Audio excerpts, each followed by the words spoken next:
Actually, we can see more and more African artists expressing themselves through their contemporary art in order to show to the world their opinion about consumption of European goods. One of the works of contemporary artists I have recently seen is Mestre Gaba's Exchange Market, which was presented in the Tanya Bonagdar's gallery. Also on the same day, I have seen another artist in Jack Scheinman's gallery who draws her painting using the ink pen and charcoal, and her name is Toylin Adutola. This show was named Like the Sea, which mainly shows the artist's expression of love toward her brothers. Looking at these exhibitions, I had a feeling that African artists love disclosing in their works a lot of meaningful messages and symbols, which is not always easy to grasp. Mestre Gaba's Exchange Market exhibition was full of important messages. At first, when I stepped into the gallery, I saw a bunch of currencies which were devalued African banknotes. Attached to the umbrella-shaped displays, that everything seemed very strange. But then when I started to observe closely, I understood the meaning of his work. It looked like he was trying to portray the cultural differences between the Western world and Africa's social and economic values. Each display was uniquely displayed with symbolic objects such as cotton, gold, covered stones, cell phones, and each of them related to money.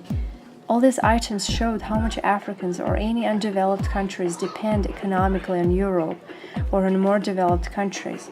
Moreover, the message is clear that the third world countries' consumption is ascribed by Western world.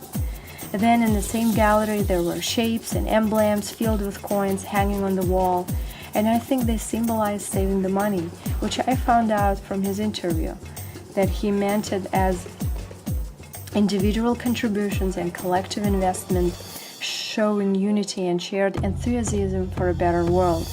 Furthermore, there were table games which were handmade and looked similar to European styles, but the only difference was the player figures were of different nationalities, races, and built that they were all in a single team, meaning togetherness and exchanges in that unified system where everybody has the same goals and values.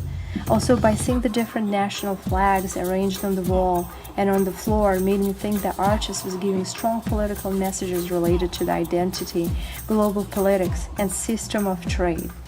The next gallery consisted of paintings named Like the Sea by Toyin Adutola, which took me by surprise, since the first exhibition I saw was totally different from this one because the artist created only male drawings.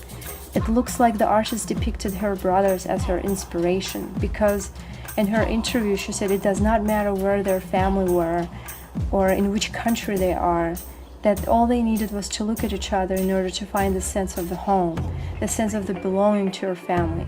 Also, the artist portrayed her brothers in different spaces and environments with rich tapestries around them.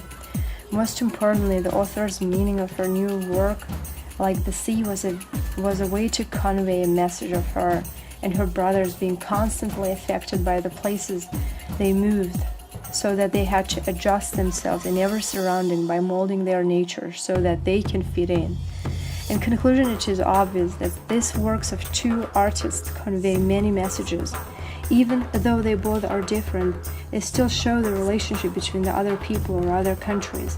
Also, it is impossible to understand modern African art's meaning without deeper understanding of their art history and traditions. This knowledge is crucial to see the common characteristics with the history of the African art, so we can see clearly from where the contemporary art arrived and what was left behind in order to be the part of the future.